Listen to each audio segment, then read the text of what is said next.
සුමන සමන් දේවපීඩයි කියලා අදත් ඔයාලා හැමෝම පිළිගන්නවා කොකා ට්‍රැවල් අපේ YouTube නාලිකාවට ගොඩක් ආදරෙන්.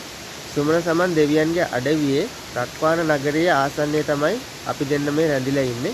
ඉතින් මේ රක්වාන ඉඳන් දෙනියායට යන A17 මාර්ගයේ ආසන්නයේ ඉඳලා මේ A17 මාර්ගයේ සුන්දර ලස්සන ස්ථාන ඔයාලට මේ වීඩියෝ එකෙන් අරන් එන්න බලාපොරොත්තු වෙන තමයි අපි දෙන්න අද ආවේ.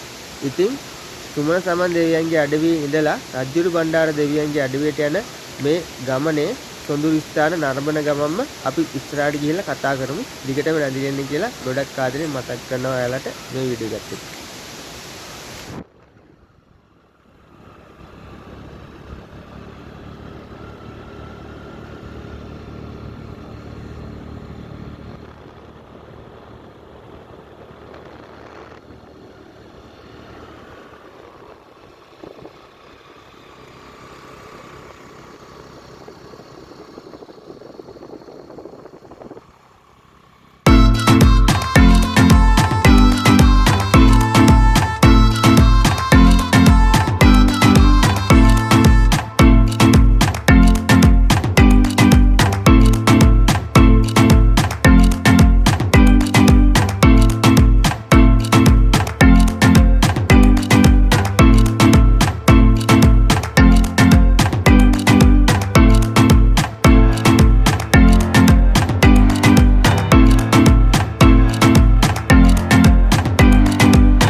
රක්වානේ ඉඳන් සූරියකන්ද හරහා දෙනියායට යන මේ A17 ප්‍රධාන මාර්ගය මේ දවස්වල සංවර්ධන කටයුතු සිදුවීම් පවතිනවා.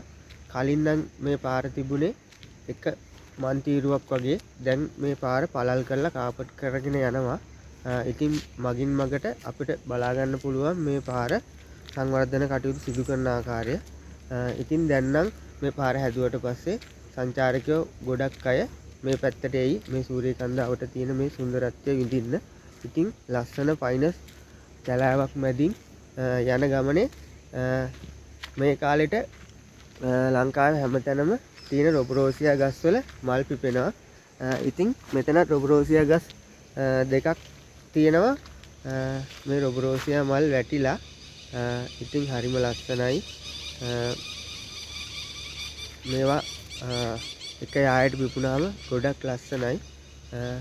ඉතින් තවත් උඩහට යනකොට මේ පාර දිගේ තියෙන තව ලස්සන දැන් ගොඩක් අපිට හම්බ වෙවි. අපි ඉස්සරහට ගිහිල්ලා ඒ ලස්සන දැනුත් බලමු.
මේ තියෙන්නේ ශ්‍රී ලංකාවේ ඒ මාර්ගයක් කියලා දැක්කහම ඔයාලට හිතාගන්න පුළුවන්ද?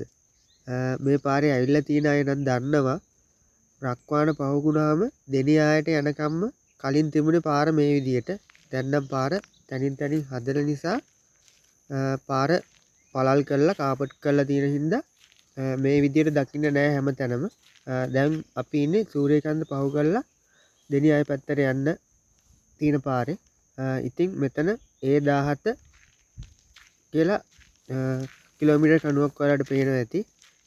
112 මෙතන ලකුණු කරලා තියෙනවා. ඉතින් මේ 112ක් මෙතෙන්ට කිලෝමීටර් තියෙන්නේ ගාල්ලේ ඉඳලා. ගාල්ලේ ඉඳලා මෙතෙන්ට කිලෝමීටර් 112ක් තියෙනවා. ඉතින් මේ A17 ප්‍රධාන මාර්ගය මාදම්පේ හන්දියේ ඉඳලා ගාල්ල හා තමයි සම්බන්ධ වෙන්නේ. සූරියකන්ද දෙනියාය යන නගර හරහා තමයි මේ මාර්ගය වැටිලා තියෙන්නේ. ඉතින් දෙනියාය පාරේ ඉත්තයි කන්දත් බුත් කන්දත් පහු කළා අපිත් දෙනියාය පැත්තට දැන් ඇවිල්ලා ඉන්නේ. ඉතින් මේ වටපිටාවේ ගොඩක් බලා ගන්න පුළුවන් තේවතු තියෙන්නේ. තේවතු ගොඩක් පහු වුණා. ඒ කියන්නේ ලස්සන තේවතු ගොඩක් පහු වුණා.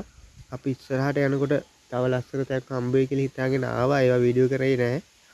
මොකද මේ හරිය පාරක් සවුත් හින්දා අපේ ගමන පරක් වෙන හින්දා අපි ඉක්මනට ආවා. තව ඉස්සරහට යනකොට භාගෙට තවත් ලස්සන තේවතු හම්බ වේවි. ඈත කඳු පන්තියක් පේනවා.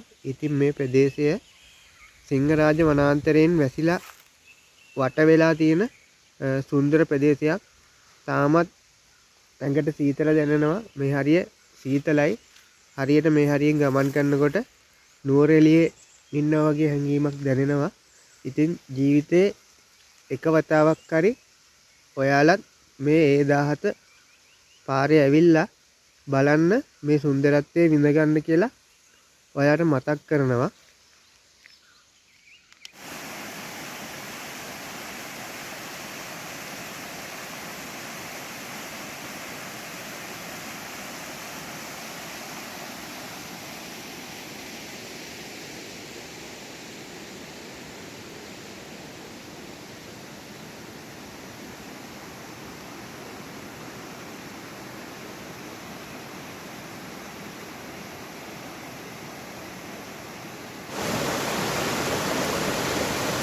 A17 ප්‍රධාන මාර්ගයේ ගමන් කරනකොට මෙන්න මේ වගේ පුංචි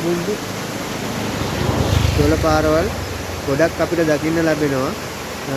ඒ වගේම ලස්සන දියඇලිත් විශාල සංඛ්‍යාවක් අපිට දැක බලා ගන්න ලැබෙනවා මේ සුන්දර මාර්ගයේ ගමන් කරනකොට.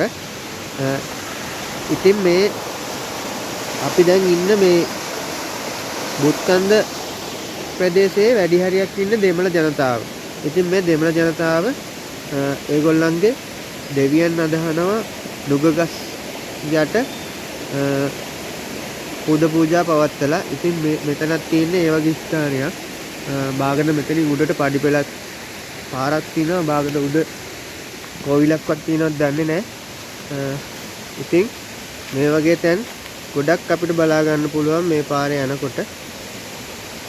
ඉතින් සංස්කෘතික වශයෙන්ුත් ගොඩක් වටිනා සුන්දර මාර්ගයක් කියලා කියන්න පුළුවන් මේ A17 මාර්ගය. ඉතින් මේ රක්වානේ ඉඳලා එනකොට මුල් අදියර පාර සංවර්ධනය වෙලා තියෙන්නේ. ඉතින් ඊටු ටික තාමත් මේ විදිහට තමයි පවතින්නේ. අපි මෙතනින් ඉස්සරහට දෙනියායට ගිහිල්ලා බලමු තව මොනවද මේ පාරේ ලස්සන තැන් තියෙන්නේ කියලා අපිට බලන්න. මාමේ අර කන්ද මොකද්ද?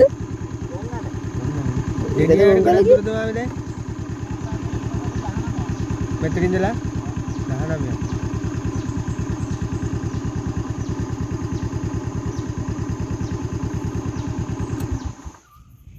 ලංකාවේ කඳු නගින්නන් අතර ජනප්‍රියම කඳු පන්තියක් තමයි ඔයාලට මේ පේන්නේ. ගොංගල කඳු පන්තිය. ඉතින් මේ ගොංගල කඳු පන්තිය සූරියකන්ද බුත්කන්දත් අතරින් තමයි යන්න පිවිසුම් මාර්ගය තියෙන්නේ. දැන් නම් අපි ඉන්නේ බුත්කන්දත් පහු කරලා ගොඩක් දුර පල්ලෙහාට ඇවිල්ලා දෙනියාය කිට්ටුවටම. ඒ වගේම අර ඈතින් පේන සූරියකන්ද ටවර්. ඉතින් ඔය ටවර් වලින් තමයි අපේ පළාතට ඒ කියන්නේ රත්නපුර දිස්ත්‍රික්කය පැල්මඩුල්ල ඔය අවට ප්‍රදේශවලට රූපවාහිනී ඒ වගේම දුරකථන සංඥා ලබා දෙන්නේ. ඉතින් තාමත් මේ අපි ඉන්නේ A17 ප්‍රධාන මාර්ගයේ කිලෝමීටර් 90 වෙනි කණුව පහු කරලා. ඉතින් මේ මාර්ගය වංගු 10 පාර කිව්වහම ලංකාවේ ගොඩක් අය දන්නවා. වංගු 10 පාර කිව්වහම ගොඩක් ප්‍රසිද්ධයි මේ පාර.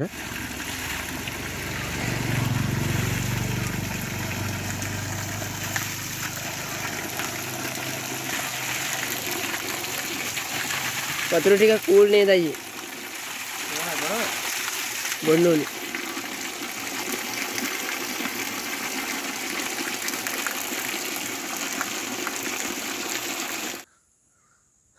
ඔන්න ඉතින් අපි දෙන්න තාමත් ඉන්නේ සබරගම පළාතේ.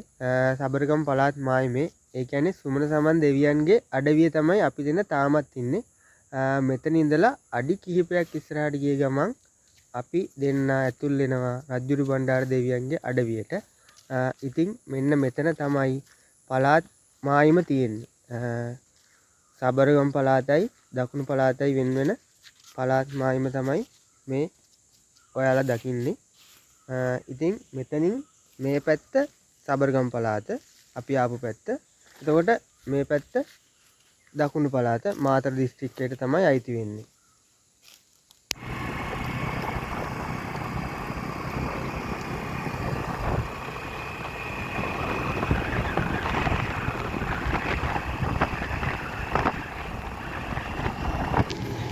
දෙනියාය කොයි පැත්තද? මේ පැත්ත? ගන්න.